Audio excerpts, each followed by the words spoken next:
Now, am I sitting too Just far like that. away, No, or are I'm good. okay? You are really good. That's the shot that how when I sit in that corner, that's exactly. Oh, Nice, okay. feel comfortable. It's the money shot. Yeah, it is. Welcome. How you guys doing? And welcome back to the BarberTime Buzz. It's your man Ian Davis down here at BarberTime HQ. And today I have a very, very special guest and another very, very special guest that came on down to speak to us. Let's introduce him. My man from Everything is Real. Everything is Real Barbershop. And the lady of the hour, of the year, of the galaxy, Lady Zane. How you doing? Thank you for coming. Well, it's Thank very you for nice. having That's how I sign my rap, you know. Don't see. Lady We're gonna Zane. get to that. Don't give away anything No. yet. Not yet. No. Not yet. Why I'm here today is to pay homage to a very special guest, Miss Zane Scary. Right. Master barber for 45 years. Keep in mind, I'm only 46 years old. Right, yeah. First female barber nominated in the Barber Hall of Fame, 2007. Yeah. One of my mentors when I first started as a young barber, who gave me a lot of positive reinforcement and instruction in the culture of barbering, the stuff you don't learn in barber school. And that's where we're here today, paying homage to her at BarberTime. BarberTime HQ. Say headquarters. BarberTime HQ. Yep, We're here yep. at BarberTime HQ, paying homage to one of our giants and a trailblazer who advocated for barbers for over 50 years, Man. Ms. Zane Scary. Well, I thank you so much for that. That's That's my such a nice tribute. I wondered It's the throughout the truth. years. Oh, thank you so much. Throughout the years, who would remember me and who would not remember me, and who would, could care less, or who got something out of what I was trying to put out there. And since I didn't have children of my own, I sort of like semi-adopted everybody, older than me, younger than me. I just adopted them because I needed children. I needed the love a child will give you. And they needed another mom, because everybody always sees another mom. But my barbers, there's many who have stood out, but not as many as there are. I would like to be able to see more of them start shaping up and doing things more for the industry if possible. What they can do is talk to their representatives when they hear something is coming up that may not be good for them. What they also need to do is to support each other. And this is what I find with this gentleman right here. I mean, he's always very good to whoever wants to come by and see him, whoever, he mentors people. He mentors people who aren't barbers. He just has a welcoming place, and I'm sure you do too. I'm sure you do too. And I've known you for several years. We've talked before, and I've always admired you too. Thank you. And I say too because, of course, it goes without saying I admire him. And he knows how much I admire him. Absolutely. And I try to make sure people know that the love is there and the love is real.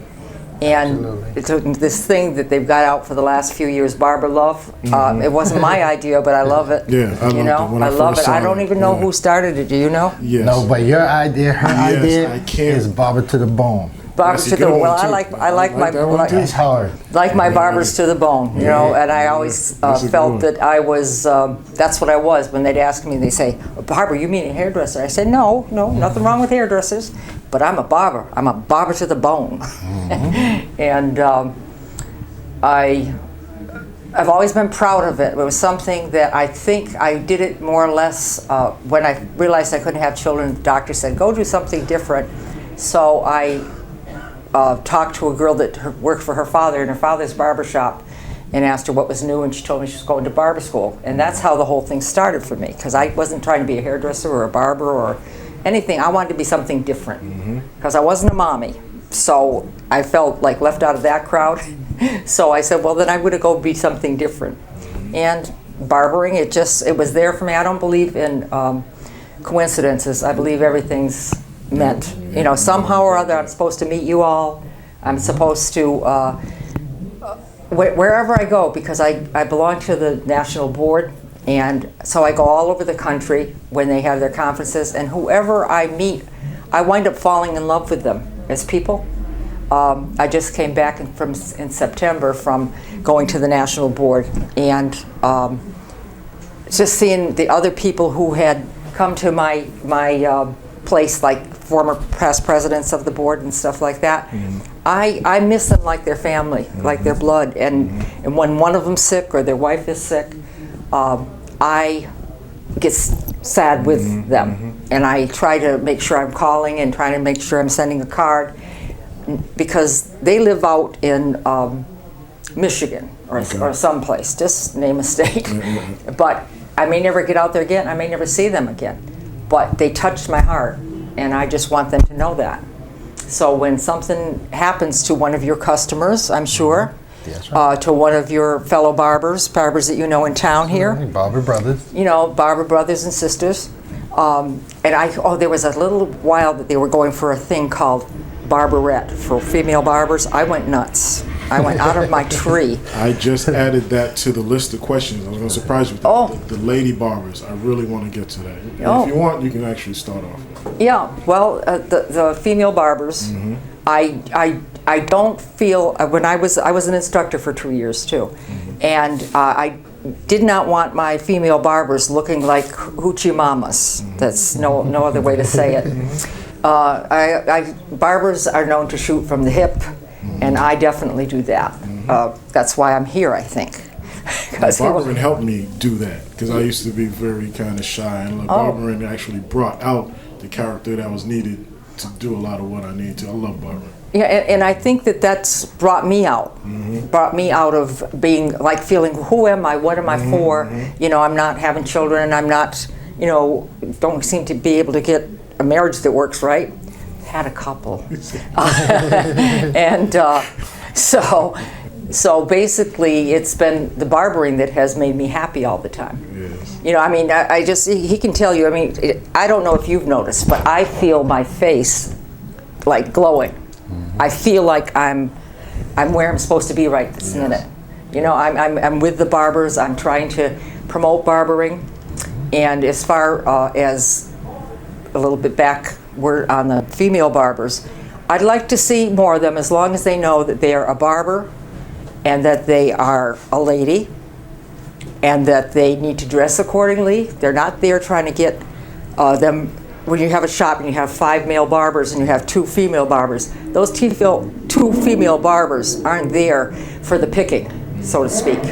You know, they're there to do a nice haircut, and sometimes a woman has a different touch, and the men like that. But it's not supposed to be a sexual thing. Yes. It's supposed to be a calming thing, a service. You know, you give them a nice scalp massage. I used to have a lot of businessmen that would come in and they'd be so tense, and all I would do is the shoulders right here. You know, just do that for a few minutes. I even have one of those hand ones that you get in barber school. You know, the big vibrator things. But I felt that was something that you could do, and it would be more impersonal than if you were doing all the stuff with your hands, because sometimes people take it wrong. That's the thing that the female barbers have to watch, that they don't give that impression. They can joke, they can laugh, they can be funny and be fun, but they're not supposed to be there for somebody's entertainment. They're there to cut their hair, give them a nice service, and